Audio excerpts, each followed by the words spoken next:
everyone, Britton here. I have got a super easy method that I want to show you for creating realistic looking hair. So let's get started.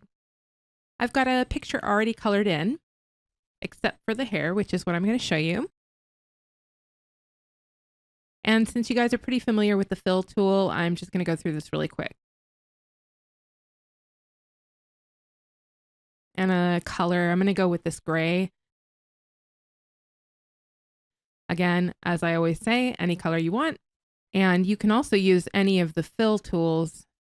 I'm using the metallic one because I like the sort of built-in shading. It's just a time saver for me.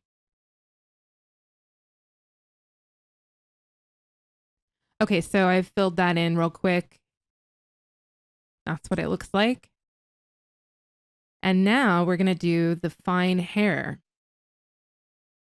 So we go to our airbrush and we want to make sure that we are using a color that's darker than our base color.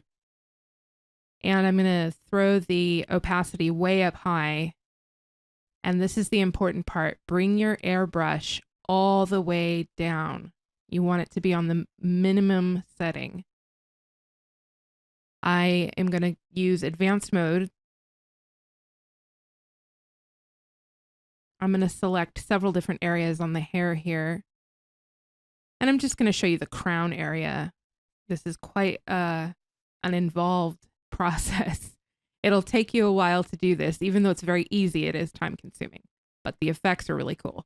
So here we go. I'm just going to start swiping in this really thin airbrush tool. And I'm somewhat following the contours of the drawing here. It doesn't have to be perfect. In fact, I recommend that it is a little bit messy because hair isn't perfect. So you're just going to continue to do this over all of the areas that you want to look like realistic hair. And I'm speeding this up a little bit so you guys can see, because otherwise we'd be here all day and that would be really boring.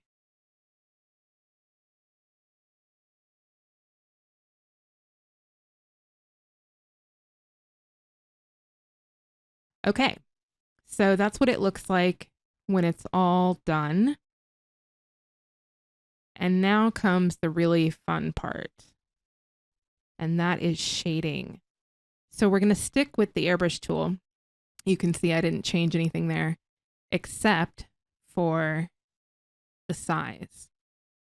And I'm putting in these shading areas sort of where the light doesn't hit, or at least where I want to imagine that the light is not hitting. And just blending it a little bit, adjusting my brush size as needed.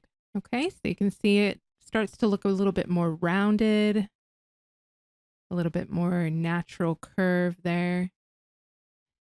And I want to add some color. I want her hair to be not a totally flat black color, so I'm blending in some brown here. And I'm also putting in a light brown as a kind of a sheen, I guess you could call it. And that's what it looks like. And you can go back in and add all the little details you want. You can do extra shading.